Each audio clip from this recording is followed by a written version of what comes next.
So, Cameron, how did you come into this realm? The spiritual stuff.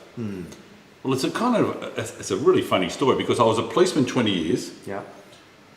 I left the police force in 2000, and most of my career was involved extreme violence and street offences.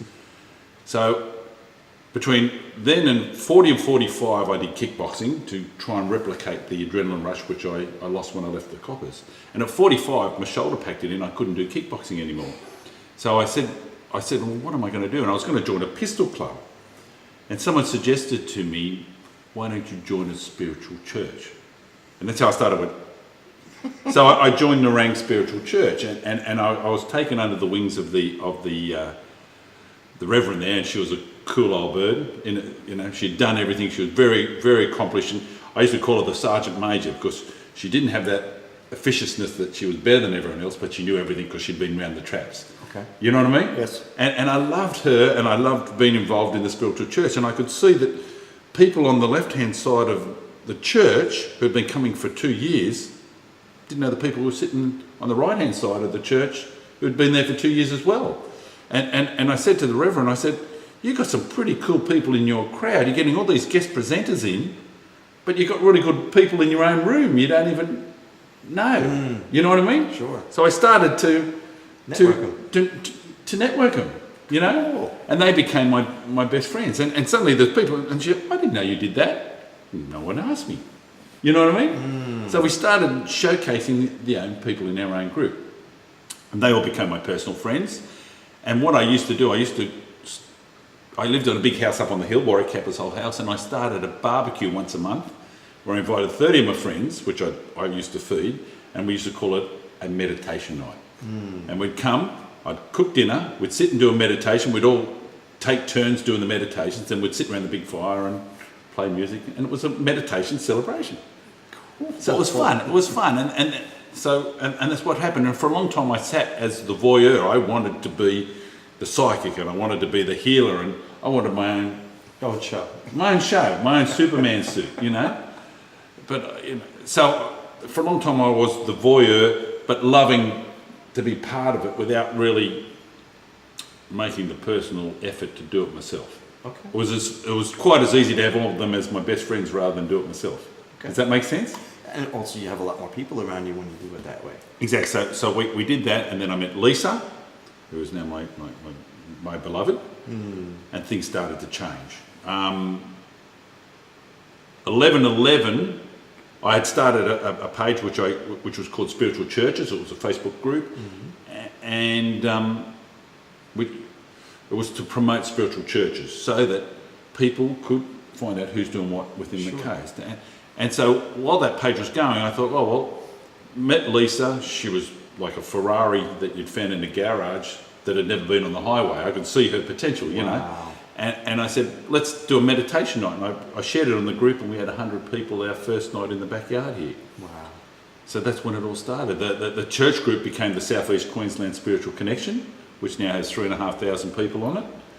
And again, my life now living with Lisa is like living a Harry Potter set where, I'm filled with psychics and mediums. And now I'm not forced, I freely choose, but I do the work. And without getting too wanky or cheesy, thought, word and deed, we try to walk the talk. Okay. You know what I mean? Well, it's great that you say you try to walk the talk, because some people will go, I walk the talk. Bullshit. And then when you spend one-on-one time, you just go, well, maybe 60%. But I've not met too many people that do it 100%. No, I don't either. And the fact that you say, look, we try to, it's like, a human being. Look, we eat raw food. We have raw food nights and we eat raw food, but I still go to Hungry Jack's and eat Hungry Jack's as well. So it's a mixture. Yeah. And again, but going back to our work, it's making the right decisions, the light decisions. That's right. that without getting too much into it, that bring you to the light rather than making bad choices. Sure. And that's what we try to do as much as we can.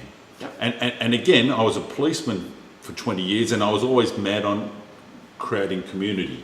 So I used to always have police balls and SES balls, whichever towns, and I was sent to Brewarrina, which was perhaps one of the most violent towns in New South Wales, and with a little bit of cunning, we changed the whole aspect of Brewarrina, not through violence, but through forming community. Absolutely. So with this spirits work, and that's all I've just done. I've just taken my policeman hat on and just put on a spiritual hat to do that. Still doing community stuff. And still doing community, and because that's my passion. You know. And what do people really want? They want to belong. They want to be a part of something. And that's what I like about this is that we deal a lot now with the general public, and there's a lot of people that are very curious about spiritualism because they know they don't fit in with their own family. Their thought patterns don't fit in with the general consensus of their family and friends. Sure. And they come in and they say, we can discuss this stuff and no one judges us with you, whether you're fat or skinny or tall or tattooed. It don't matter. It doesn't matter your size, your religion, or your skin color. We're all spiritual. And that's why every month now I try to have different guest presenters. They're all good nights. Some are better than others. Sure. But they're different presenters from different parts of the spiritual world. Perfect. So everyone gets a taste. And they can say, well, that's for me. Well, that's really for me. You know what I mean? Exactly. And that's all it is. It's just spreading the word. And what I'm learning is the whole idea is that people come and have a heart connection and walk away and take that heart connection back into their own family and friends and community. Perfect. So you're doing a very wonderful We service. try. Well, it seems like you're succeeding. Well, just what you shared along, how you just started that one website, and as a result of that, is 3,500 members. Yeah, and steadily growing. So there's two things. One is the South East Queensland page where I promote everyone in my own community, and of course the other one, it becomes the infinite connection, and that's about us. Or us, when I say Lisa and I. Sure. We create our own events, we bring guest presenters in, and what we try and do is choose people that will give a heart connection.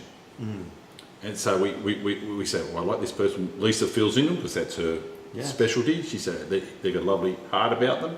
We use them as a presenter, and then usually follow on, they provide a workshop or something to share within the community. Cool. Yeah, so it's been really good. Well, this has been wonderful. This is a great service that you're doing. Oh, thanks, Vinny.